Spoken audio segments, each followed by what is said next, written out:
Peace, diehards. This is your boy E with Any Star, host of the DiehardKnicks podcast. I'm going to be playing a restream of an interview I did on the Knicks and Bruises podcast that's featuring Tony Crow there, as you can see on the right-hand side of my screen. We're going to be talking about just the worst Knicks moments in Knicks history, according to myself, E with Any Star. So I thought it was a dope interview, so I wanted to restream it on my channel. So without further ado, man, I just want to add this to the thing here. This is DiehardKnicks podcast on Knicks and Bruises. Let's just get into it. So Knicks and Bruises, the point of the podcast, as always, is to highlight some of our low moments as Knicks fans. We've been through a lot over the years, a lot of highs, a lot of lows, a lot of Knicks, some small things, and a lot of bruises, some real big issues. And I want to get everybody's thoughts on their worst memories as a Knicks fan. So, the floor is yours. You can start however you like. Knicks, Bruises. So I'm hitting you with my worst first. Okay. Oh my God, man. The worst moment. There's been so many real bad moments, man, with the Knicks fans. But I gotta say that that free throw, not free throw, that finger roll, Patrick Ewing against Indiana. I think that was the absolute worst. To me, that was the absolute worst. It's been, like I said, there's been so many different other things, but that finger roll when because I never forget it, because I've always been like the number one Knicks fan out of everybody in my this is my life, my friends and stuff. So we had like a block that played basketball. We just played ball. The neighborhood was too dangerous to really be in the parks. So we the older guys, they got together and the beginning of that, one of my friend's father is a welder. So he actually welded a freaking basketball hoop for us, and we had it attached to like a pole and shit. So after a while, some of the guys said, "Yo, man, y'all can't play on that." So then they put money together and bought us the hoop or whatever. So anyway, I'm just painting a picture of how the it was when I was a kid. So when the Knicks played, especially when it came down to the playoff time, Indiana, my front yard turned into like MSG. You know what I'm saying? We brought the TV from the living room. My mom didn't really appreciate that, but I brought it out, put it right on the stoop. You know what I'm saying? And everybody was just standing in front of the TV and stuff. But the whole block was there. Even some cats from down the block or whatever, they would come through. Because they know I'm watching the game, so they rather watch it with us. Because our block was cool back in the days. Like I said, neighborhood was dangerous, man. But for some reason, our block was like the Sandlot. You know what I'm saying? So everybody came through. So I never forget that I had my girl with me, and it was crazy, man. When we thought that it was over as soon as he drove down the thing and he extended. We was like, yeah, it's over. And then when he extended it and like it's not like he exploded. I mean, he takes his long strides, right? But once he made that long stride, I felt like he lost a little bit momentum. He was like falling backwards. And then I could see him. In my mind, I was like, "Is he about to finger roll?" And then he just came off like this, like Patrick Ewing didn't make a finger roll his whole entire career. And in that moment, he decided to fall back and just lay it in, and it hit the back of the rim, bro. When I tell you, like pissed, and just how deflated the whole block was, that was crazy, man. I think that might have been the absolute lowest point, for me as being a Knicks fan. That was by far. I think that's going to be one of the ones that are on everyone's list. Yeah. It may not be number one for everybody, but if everybody did a top 5 or a top 3, I think that one is definitely going to be on there. It was like, just dunk the ball. Yeah, just dunk the ball, or just make a shot that he normally shoots. Usually he comes over the top. If he went over the top, that I would have been okay with that, because he probably would have bank shot it, or probably would have had a better chance of going in. But he stepped back, slowed down slightly, and then extended a hand out with a finger roll. That was incredible, man. That was I'll never forget that. I'll never forget that. That's even above Charles Smith, because after the fact, like you could just give it up to Charles Smith that the reason why he didn't make the layup because he was soft. So I mean, like it happened to be the softest guy on the team going up or whatever, and he's like, you can't really do nothing. You can't really say nothing about that. But just Ewing, man, that shot was all his. He broke the lane. It was just him. Even if you look at the like at the tape or whatever, you can see the Indiana players like, damn, we freaking lost again. And then when oh man, that was like totally deflating, man. Oh my God. Yeah. Yes. Yeah. That's a big bruise right there, man. Yeah. That's a big bruise. What else you got for me? Well, I mentioned the Charles Smith, man. I give you a Charles Smith story. So, of course that play was one of the worst, but like to me, that it doesn't really stick out, even the John Starks, shooting in the fourth quarter of the finals, like John Starks was hot and cold, so I never really got so mad at him for that. But back to Charles Smith. I actually was on what was it, 30? We was on 33rd and 8th on the corner, right across the street from the post office, right. So I'm standing there, I'm going about my business, got my headphones, whatever, chilling, just standing there. So anyway, as I'm standing there, I had the same hat that you got on actually. Wow. Just always, you're a Knicks fan, so you always got some kind of Knicks gear or whatever. I had a book bag on or whatever. So some guy was tall. Next time I looked at him, I was, damn, this motherfucker's tall as shit. So I paying on mine. So I looked at him again, right? And then I know he's looking at me. So now I look at him, I'm like, motherfucker, is that Charles Smith? I was staring at him. So I guess he must have felt it, because I'm staring at him like this, like, with the skunk face. So he's looking at me, right? So I didn't realize that he's looking back at me. He's tall, man. So I didn't realize he was looking back at me, and he was like, yo, man. He said, yo, man, I'm sorry, man. I'm sorry, bro. I'm sorry. He just kept saying it like that. So when he did that, I started laughing, and he started laughing too. So he gave me a pound and shit. He said, "Yo, you a Knicks fan, right?" He said, "Yo, hell yeah, I'm a Knicks fan." I said, "Yo, man." I was trying to say, "Yo, what happened?" Whatever. He said, "Yo, man." He just like, "Yo, I should have dunked that shit, man. I should have dunked it." You know what I'm saying? So we had like a little moment. The light changed and everything. So we kind of had like a back and forth. He was mad cool, mad cool. That's So awesome. after that, he gave me like a little pound of shit, and he just kept it moving. I kept it moving. I don't even know where he went. I assume he was going across, like going downtown on 8th Avenue, but I was going across town. I think I was going to meet somebody or something. Yeah, but I never forget that too, man. He was real chill, man. I can't believe that shit. But he had a sense of humor, which is funny, because everybody hates him. He just walking the streets like it's nothing. But that's New York Yeah. for you, though. That's New York for you. I've never, I can't say never, but I very rarely have revisited that play. But I always defended him in the sense that I'm like, yo, he got fouled on one of those. That's like 4 or 5 putbacks in one possession, and they was just none of them were blocked. So the fact that none of them were blocked, you can't tell me he wasn't hit. Yeah, but that's neither here nor there. Well, not speak on that, man. Because if it was this era, they would have called the foul immediately. He would have just got to call the foul. They might have ejected somebody from, like hitting him in the top of the head. It would have been a flagrant 2. It would have been crazy. We probably would have ended up winning that game by like 4 by the time they finished with the technical. Not even 4, by like 5 or 6 after the technical fouls and all kind of stuff that goes along with that. But at the time, we knew when it came to the end of the fourth quarter, those referees went, oop, swallow that whistle. So that era. yeah. So like if it happened to be Charles Oakley that was in that spot, Charles Oakley would have just threw his body back, not even trying to make the layup. He would have just threw his body back and just kept hitting the ball against the backboard. But Charles Smith, he just kept putting his hand up. So that's why the referees didn't bail him out. He just kept putting his hand up. Not really. He didn't even jump. He just kept putting his hand up. So if it, like I said, if it was Oakley would have threw his whole body back, and he would have forced somebody to blow that whistle. Yeah, it's funny, man. It's funny, thinking about the old times like that, man. We went through a lot of wars, man. Definitely. Let me give you a quick story, real quick, since you gave your Charles Smith story. This was the year, I believe we traded Mason, or was he a free agent and went to Miami? We traded him, right? I think no, yeah, we traded him for Larry Johnson to Charlotte. He went to Charlotte.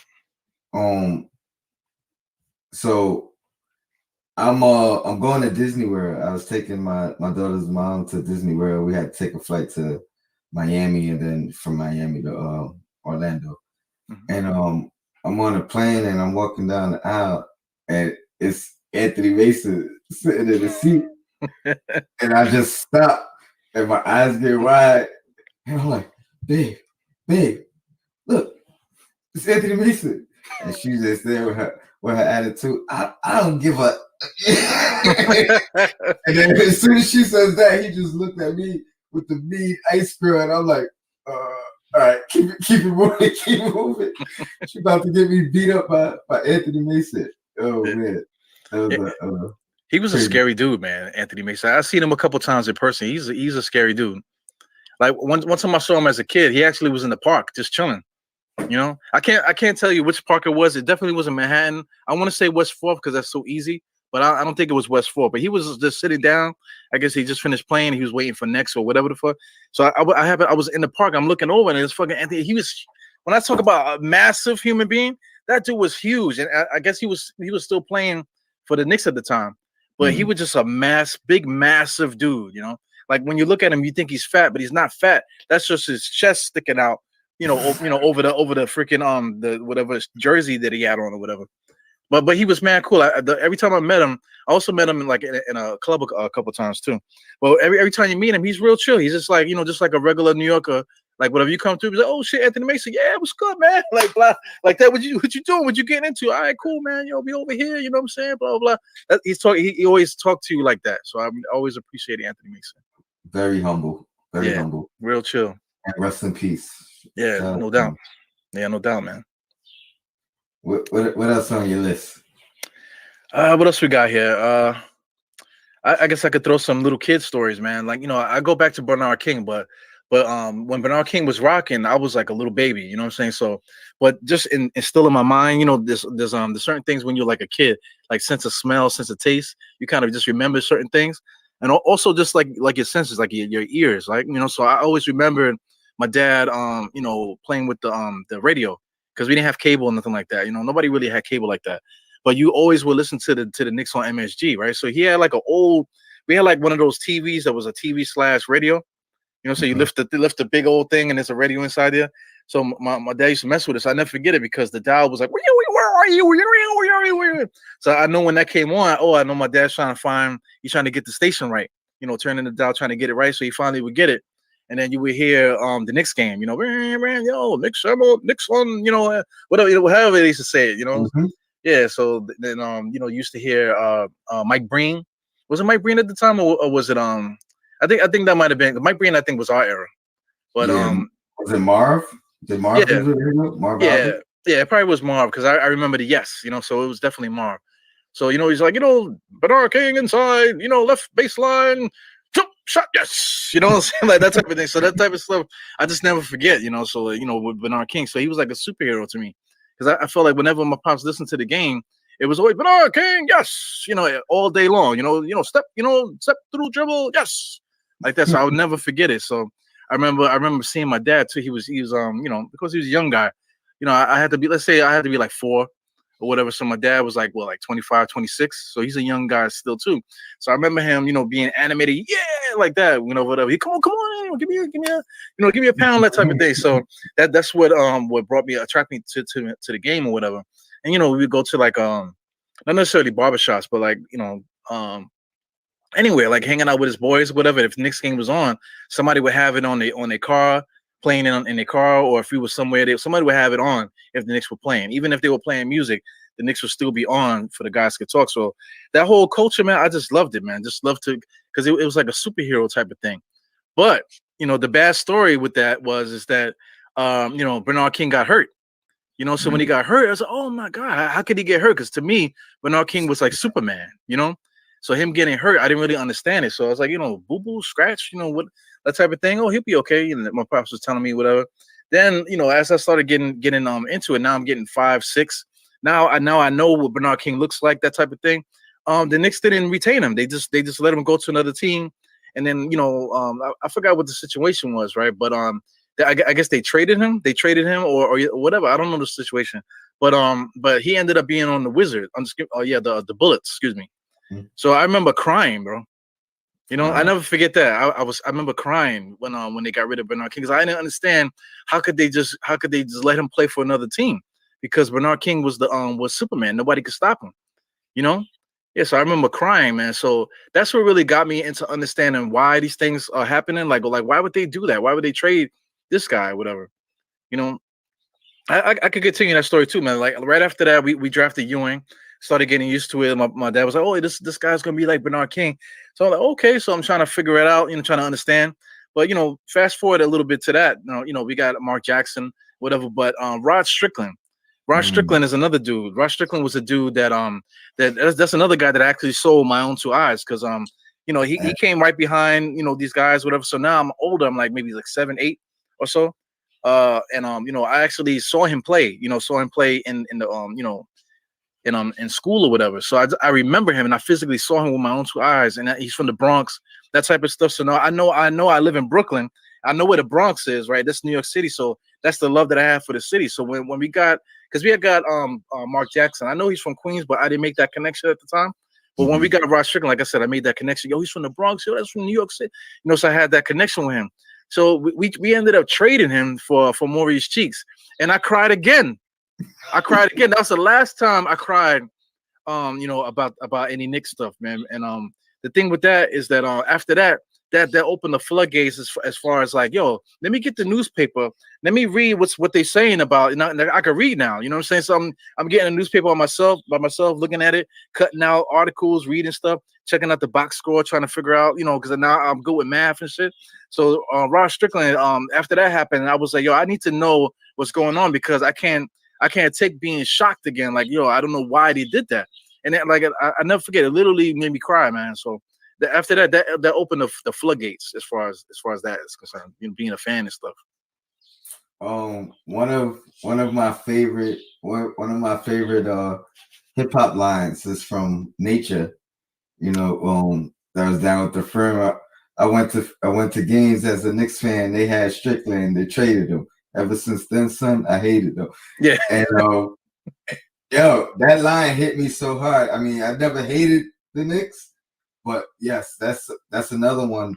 I couldn't understand them trading Rod Strickland, and he's another guy that I met in person, and he's probably the most humble, star athlete that I've ever met in my life. To the point where, I mean, we had conversations on the park bench that I never would have fathomed having with an NBA player. Oh, with Rod Strickland? Yes, right in the Bronx, in the Bronx, in Parkchester. And yeah, shout out to the Bronx for real. Yeah. I'm from Brooklyn, so I don't hey, give a shit about none of that shit. 718 Connect. Yeah. 718. Yeah, unite. I got it. But yeah, Strickland, man. He's a great person, man. That's what I say. And he'll talk to anybody, interact with them. I mean, to the point where I was a kid, but he was having beers with the locals.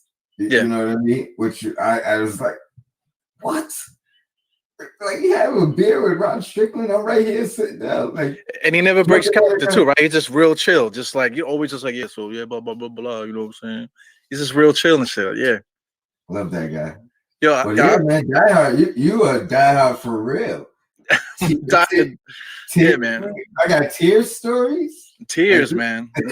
But like I said, I never cried again after that, man. After that, I was a beast. I used to out-talk my dad after that point. He used to be like, all right, Drew. All right, well, I'm going in the room, okay? I'm out talking him now, But one more thing with Rod Strickland, he actually was dating some chick from the neighborhood too, man. So I remember seeing him coming, incognito and said, yo, they go Rod Strickland, you know what I'm saying? Yo, man, chill, like, all right, whatever, I don't give a fuck, you know what I'm saying?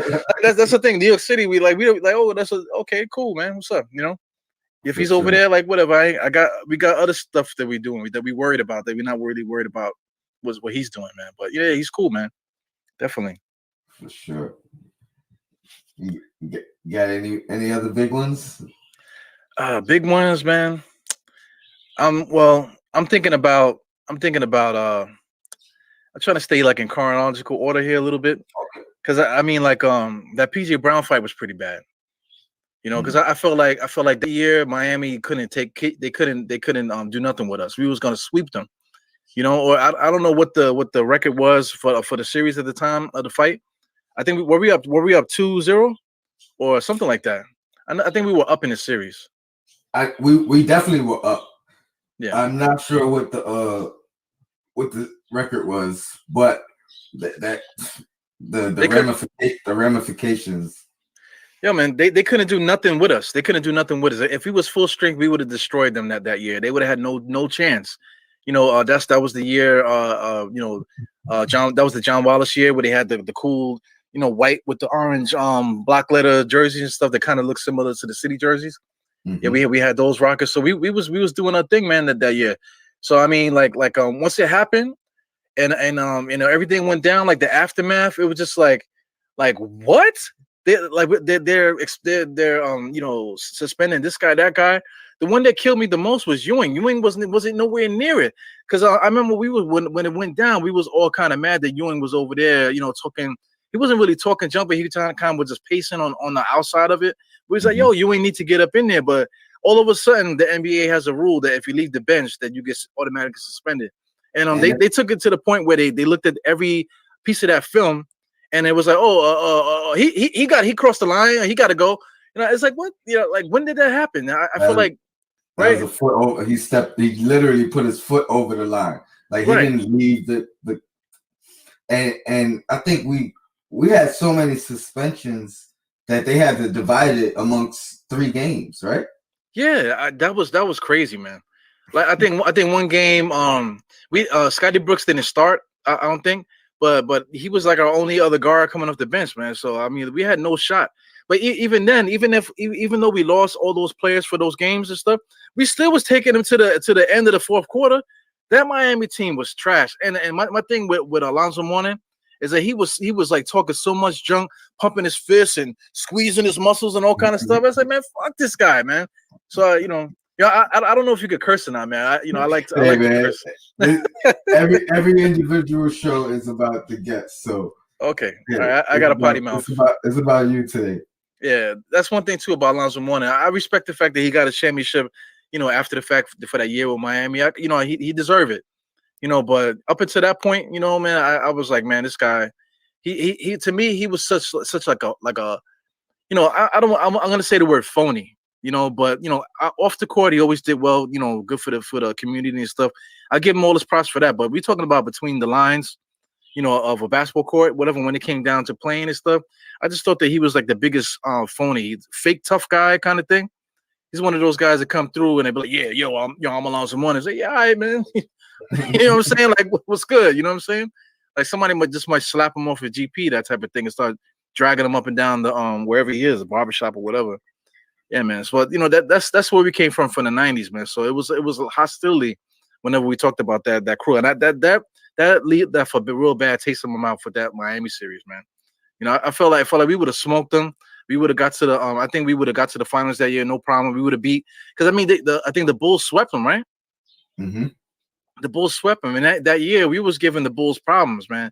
So I think we would have finally beat the Bulls fair and square that year.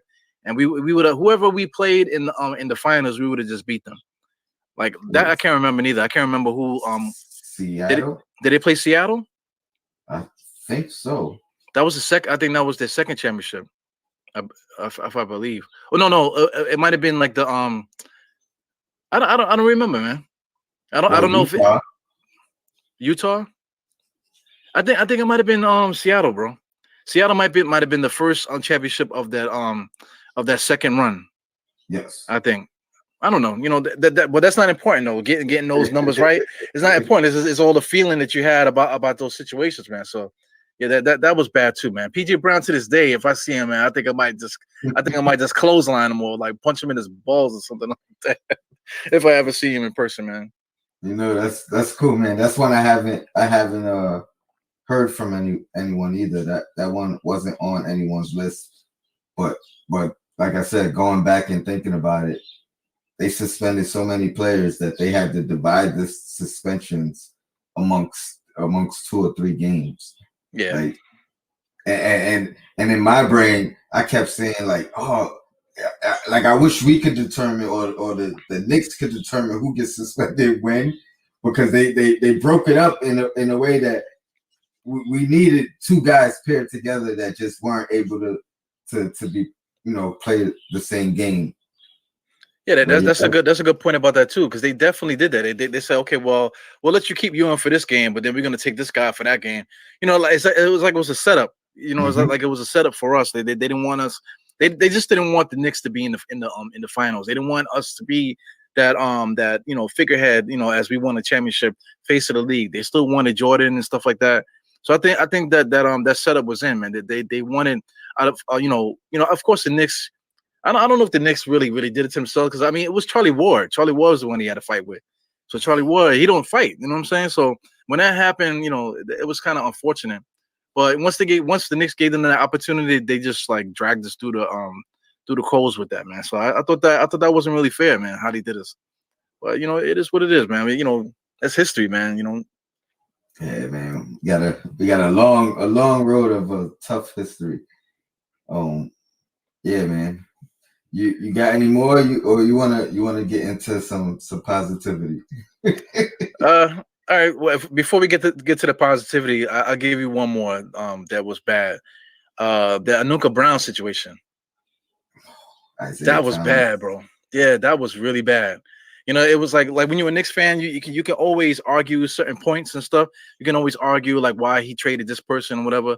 Because at that point, I forgot how old I was at that time, but at that point, we know the salary cap, we know the ins and outs of the NBA during that time, so we can always argue why we gave up all these first round picks for this guy, or why we signed this dude. We can kind of talk about that.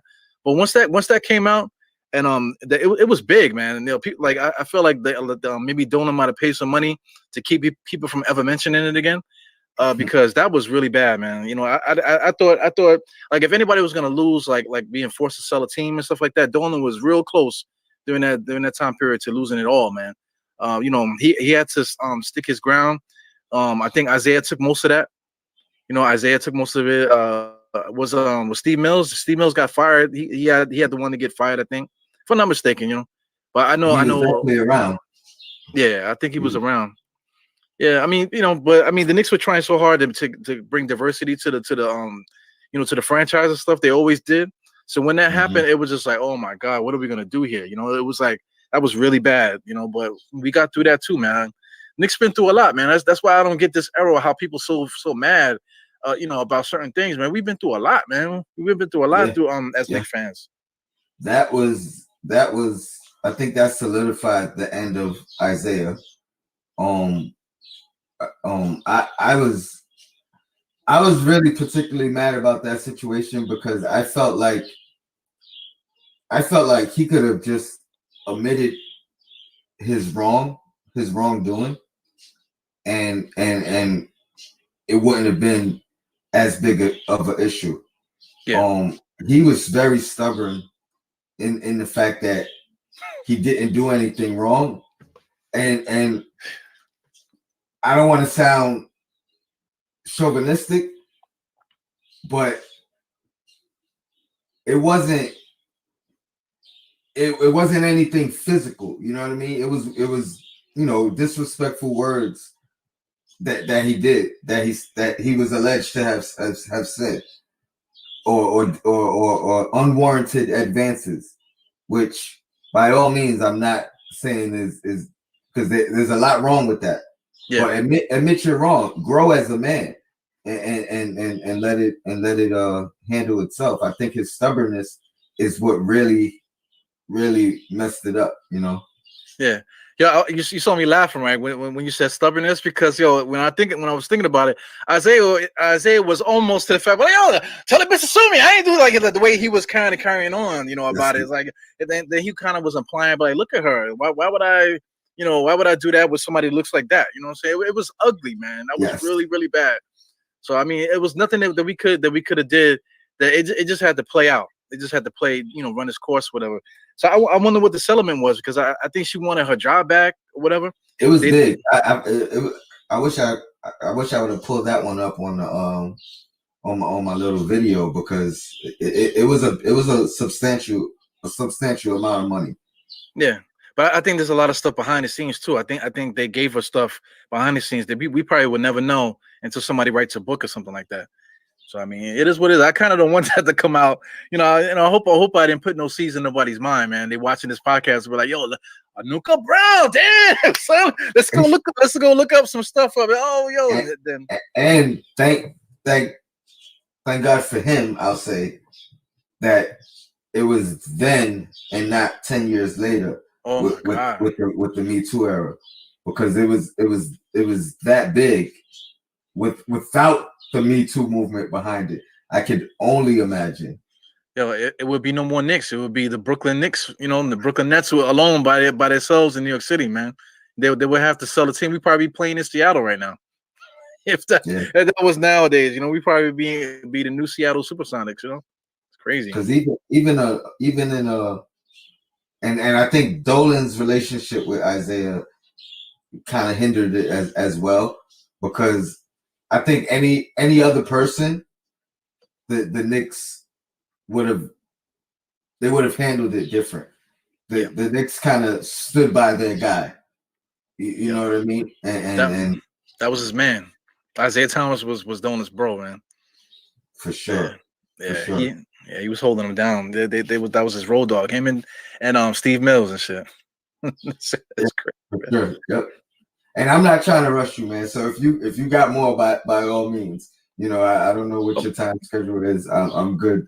I'm good to go, man. I'm a man of a certain age, man. I already said I didn't say my age, but you guys kind of could figure it out. So I ain't got nothing going on. And I see you go in chronological order. So if you want to keep going until we reach our current status, by all means. Let me see. Well, just the mellow era. I can get through the whole Honey Nut Cheerios thing. But that was embarrassing. But it was like whatever, man. But for me, it was the season after the 54 wins. I know I had an argument with I think it was on Sim Show where I mentioned it and everybody kind of like jumped on my throat about it. But like truthfully, it's like just to make it like a connection with now. Tom Thibodeau basically took almost the same crew from last year and making them play like a real basketball team. It's a difference between two coaches. You know what I'm saying? So I mean, like Woodson was still a coach. He coached that 54-win team. But the next year, we brought back some of the key guys. We're talking about J.R. Smith, Melo, Ray Felton. Some of those guys we brought them back. Some of the core guys. Excuse me, Shumpert, and some of the other guys that we had until we brought them back. The only people that we didn't bring back was a lot of those veteran guys. So the veteran guys. I'm sorry to cut you off. Most of them retired. Yeah, like the Rashid retired, Kurt Thomas retired, Jason Kidd retired, Camby too. What, did you say Camby? No, yeah, Camby. I didn't. Yeah, Camby was there. Kmart was on his last legs too. We lost a lot of guys due to just old age and stuff. So it just tells you right there that it wasn't necessarily what Woodson was doing as a coach. It was what these veterans were doing behind the scenes. So I mean, Rasheed Wallace, like you mentioned, Kurt Thomas, Jason Kidd, all these guys are freaking gangsters. You know what I'm saying? Bunch of gangsters. Not only just gangsters, just in their persona, just the way who they are, like as men. Just a simple fact that all these guys are they just know the game. They've been through it all. They have a lot of a certain story. Melo, obviously he's going to respect Marcus Camby. Jason Kidd is there. Everybody's going to listen to Jason Kidd. Like I said, Kurt Thomas has been there. So Kurt Thomas, he always is known for running his mouth, so letting people know, that he was like the leading scorer and leading rebounder in college when he was in college. So I mean, he's gonna let everybody know. So listen, I was here. I'm the only one that's I could just imagine how he talks and stuff. So that locker room was like this. You know what I'm saying, when they were there. So I mean, you can say that once he lost those veterans, that they lost the locker room. But at the same time, that talent, that talented core, the ones that were doing all the scoring and stuff, and the actual getting the heavy minutes, they still were here. So I mean, we got Bino Urich. He came from San Antonio, so maybe personality wise he wasn't strong enough to whatever. Or we got the other guy, Bargnani. Bargnani the next season. But say what you want about Bargnani, the guy still was enough to average 14 points a game. He was agile, whatever. He could still, he was good enough to be like a second fiddle to Melo, or a third fiddle, whatever it is. We still had talent on the team. So from going from 54 to I think we won maybe like 30 something, or whatever it was, 38. I believe so. Yeah, 38, and missing the playoffs, and people will bring up the fact that Woodson almost got us to the playoffs. That's all fine and dandy, man, but it should have never been no fight like that. We should have just made the playoffs. We had the guys, just to go back even further, say like the right after the we went to the finals that last time in '99. The next year, that's when we started declining. After that year, we started declining and stuff, but we still made the playoffs. Those years when we was fooling around with the whole Allen Houston and Sprewell type of thing, and then we traded Ewing and stuff. We still was in the mix of all whatever, regardless, because we still had talent and stuff, man. So to me, there's really no excuse, man. It's not like it was like the Isaiah era. What we just mentioned, Nuka Brown, and then all the other nonsense that was happening at the time. So I felt like for them to drop off that much, that pissed me off, man. Like this, like if you go on some of these message boards and scroll back and look at my old handles or whatever, you'll see that I was on fire during that time, man. That was like really one of the bad times. Let me ask, who did you blame at that particular moment? Because like for me, number one, even Woodson credits that season as his best season coaching. He 54. It was though. Those guys, no, the following year. The 38 win season? We went on an 18, I believe it was an 18-6 run to end that season. Missed the playoff spot a game or a half a game. Yeah. We were injury riddled that season as well. Like we didn't get our horses back until that final stretch in which, like I said, we went 18-6. So to me, like that is on my list, but it's a different. Like I was upset with Phil Jackson for firing Woody because I thought it was undeserved. I think he did a lot with what he had, considering the injuries, considering the way we ended that year. I thought Woodson deserved another chance. I agree with that. Phil Jackson era. So it's on my list, but it's under Phil Jackson because I thought that was the first mishandle of Phil Jackson, and he has a list of them. I agree with that, but it's all about the feeling, and I know the feeling that I was having at the time, man. So that was to me, that was bad. That was like the last real bad time for me. I had the feeling early, but once we went on that run, like I remember that feeling, that run, like, oh, we gonna make, you know what I mean? And we literally missed the playoffs on the last day of the season. Like whether it was another team, I think another team won. If they lost, we were in. If they win, they was in. And from my perspective, once they started winning, they went on that streak. That whole time we was on that streak, I was pissed. Like, yo, we could have been doing this the whole time. What the fuck? I was on that. Like, what were they doing this whole time? And then, like, once they got to the end, and they didn't make the playoffs, I just like lost it. Because I mean, like all these other in the beginning of the year when we was fooling around and stuff, I felt like even though we did have the injuries and stuff like that, I felt like we were still like we were still good enough to make it. You know what I'm saying? To tread water enough for us to get there at the end. You know what I'm saying? So then once we went on that run, once everybody got healthy and shit, we went on the run, and we just narrowly met. I was like so freaking angry, man. I was so angry. I blame, I'm gonna say I blame Woody because I didn't really care to bring him back, but I blame everybody, man. I blame Shumpert and those guys. He was hurt too. I believe that season he was hurt. A couple guys were hurt, man. But I feel like we had enough time. Yeah, we regardless, man. All those excuses, man. I feel like them guys should have showed up a little bit better than that. Because they proved it. They proved that they were that good at the end. So yeah, that was bad for me. I think that's my last one. All right. So we'll fast forward. Woodson's back.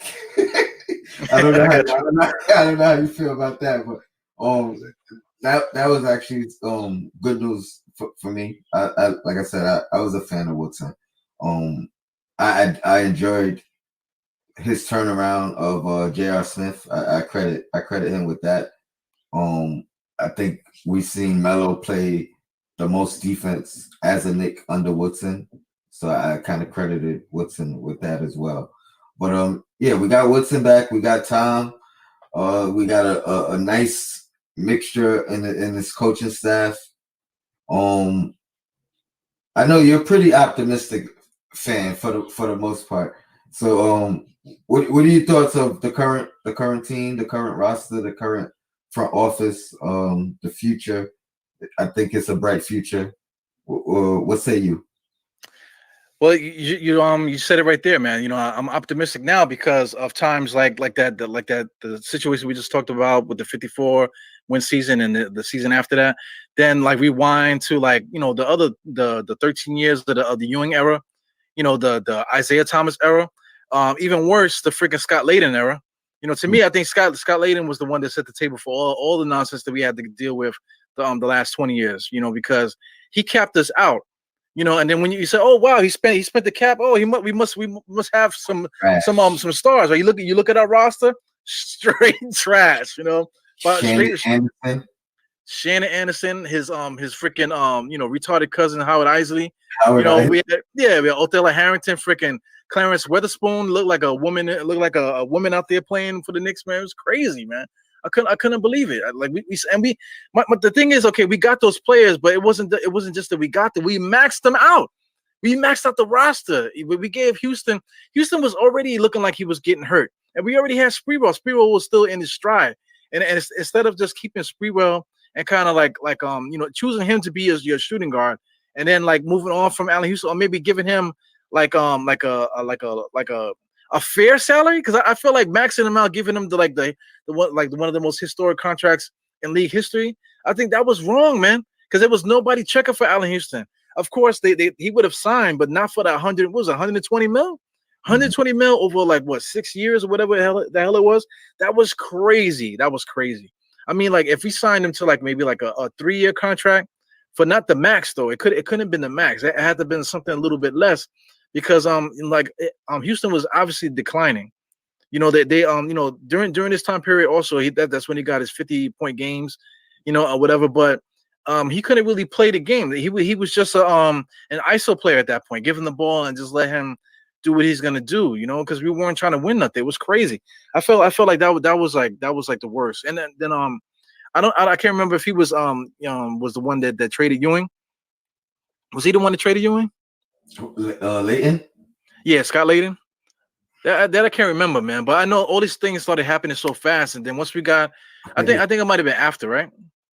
Because it was close. Because who was after Layton? I'm pretty sure it was Layton. Yeah, it might have been Layden, man. Because I mean, Layden was doing so much stuff, man. He traded Camby for McDyess. McDyess just shattered his knee, and then he never made it. He played one game in the preseason. Came down off a putback dunk and shatters his knee again. And then you look back, we gave a first-round draft pick and Marcus Camby for this cat. Like, are you crazy? Like for giving up Marcus Camby, which he still went on to play really well for Denver. And then for that number one pick, it was Nene, but it could have been Amari, whatever. If we would have kept the pick, maybe it would have turned in. It was Amari, I think, right? That year. I can't. The pick was Nene. Yeah, the pick was Nene, but I think Amari might have been in that draft, if I'm not mistaken. Oh, you saying rather than picking Amari. Yeah, maybe if they planned on keeping the pick, they would have did some research or whatever and been able to get get the guy that they really wanted or whatever, man. So I mean, that's crazy, man. We would have been better off just doing that rather than just trading for a dude that he just shattered his knee. Oh man, it's crazy. They didn't do their due diligence there. That was all Scott Layden, man. That's the nepotism. The Layden father is the one that got him the job when he was in Utah. And then everyone was like, "Oh yeah, man, Utah's been winning for all these years. Let's get one of their guys from their franchise and bring them to us. They're gonna make us like Utah." But meanwhile, we just came off for 13 years of ourselves, doing well, by ourselves. Why couldn't we continue that building from within type of thing? That's so the Knicks, being a Knicks fan is full of little moments like that just destroyed everything. You say that, and that is a perfect transition to this new era, because it seems like that's what we're finally doing. Yeah, we're finally building from within. We got a nice group of young talent. Most of them we drafted ourselves. And a couple of them coming up on extension time. It's going to be interesting to see if we bring somebody back since Charlie Ward was the last rookie we re-signed off the rookie contract, not including Tim Hardaway, obviously. Yeah. So yeah, I'm optimistic as well. I hope we stay this course and we got some young guys that have bright futures. Well, what are your thoughts on some of our young guys? Let's not start with Quickly. I know he's the hot guy right now. Yeah. Let's talk about Knox and Frank and the longer tenured Knicks. What do you think of some of those guys? Well, the thinking about that, like we've been through so much, right? So we leading us to now. So we have a lot of anxiety. So initially, like even Julius Randle, you can put him into this mix. A lot of people were talking about trading Mitch. I was one of them because I feel like I don't see him going whatever. So I'm on my mind. It's like, we're just traumatized. So I'm thinking about this guy. He's not gonna be like he can't score. He just an alley-oop person? So I'm like, we need to trade him high, get a first round pick. First round pick. The same way that we did with Marcus Morris or whatever. Kevin Knox. I've never been high on him. I was high on him when we drafted him. I thought he was going to be good, but then once he showed up in the game, you could just see that he's never going to be the guy that we thought he was going to be. So these type of things, but it's the anxiety from the past that's on our shoulders as Knicks fans that just makes us go crazy. So anyway, fast forward now to the current situation, everything is playing out right now. Now it's time to just chill out. Kevin Knox might not be the guy that we wanted him to be, but he is definitely somebody. He's definitely a piece that we can use coming off the bench. He's definitely becoming a sniper.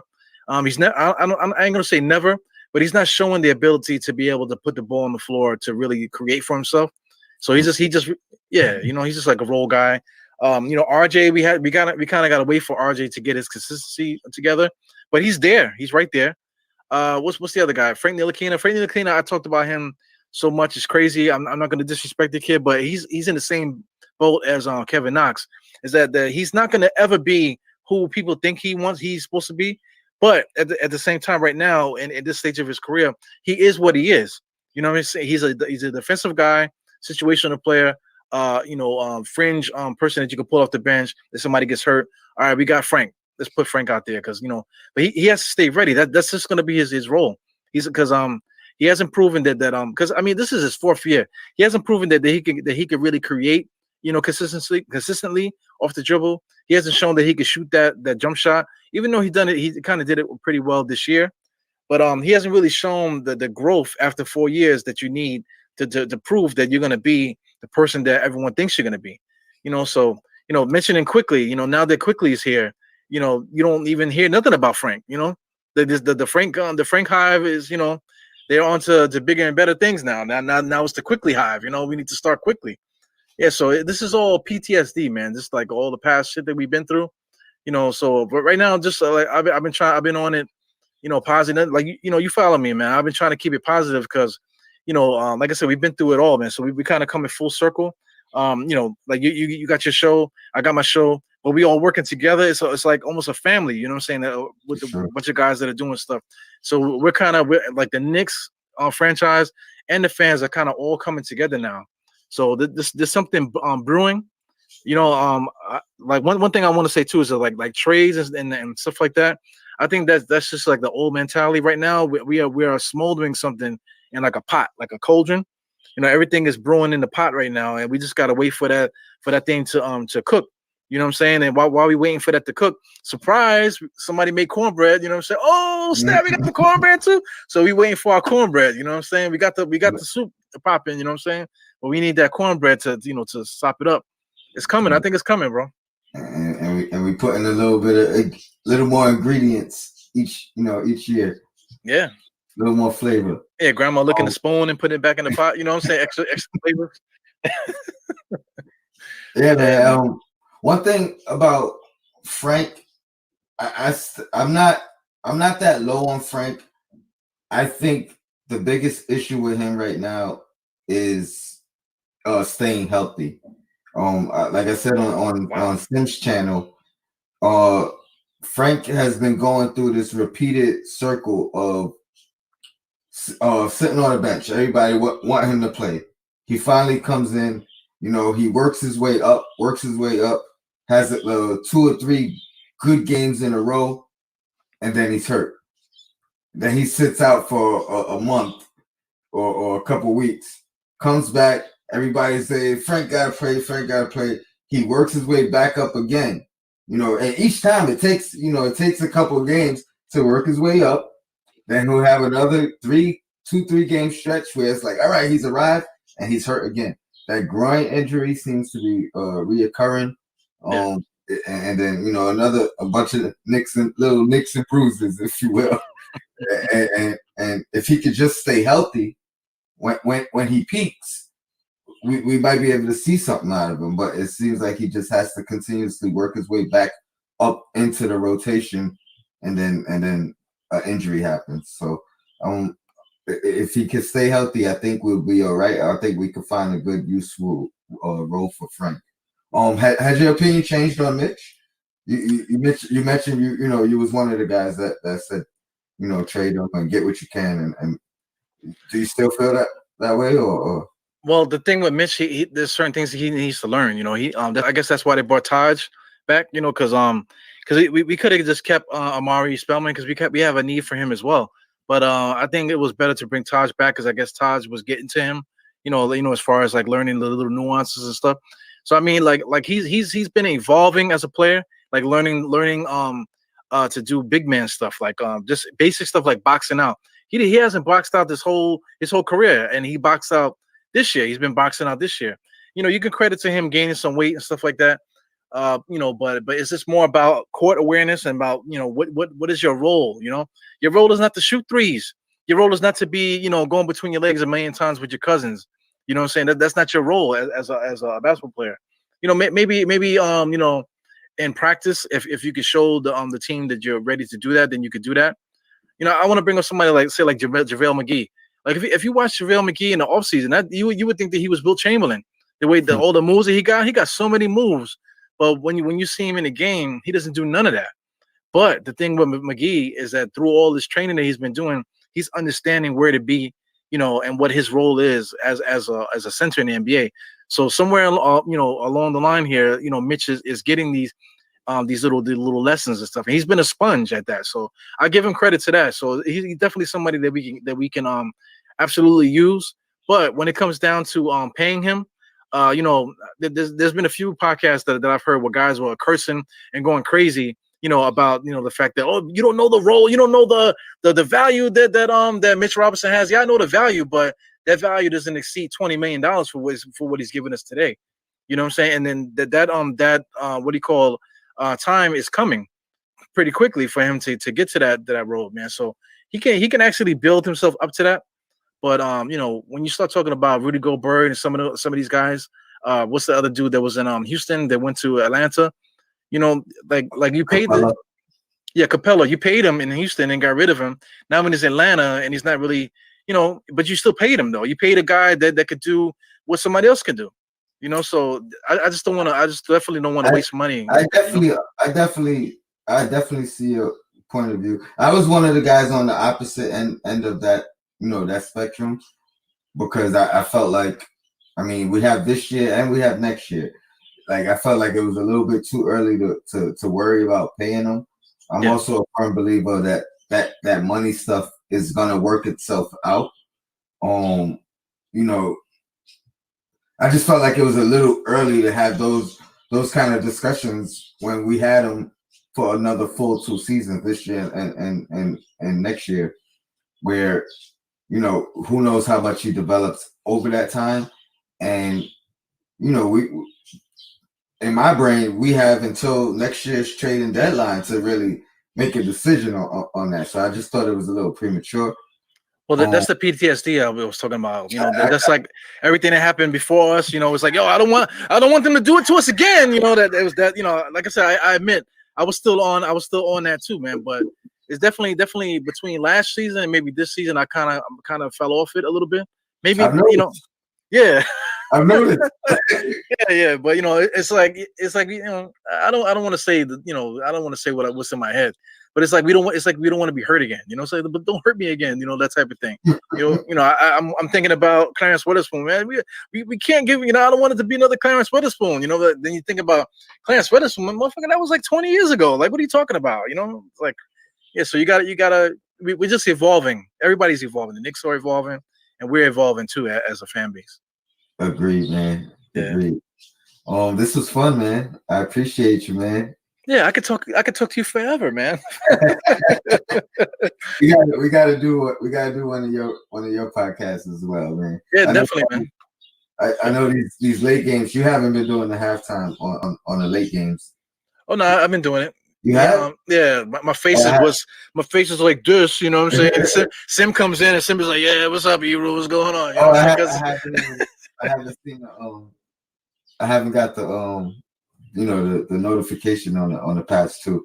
The other one I was at work anyway, so I couldn't make it. But yeah, I'll be back on with you at halftime. Next game for sure. I no doubt, man.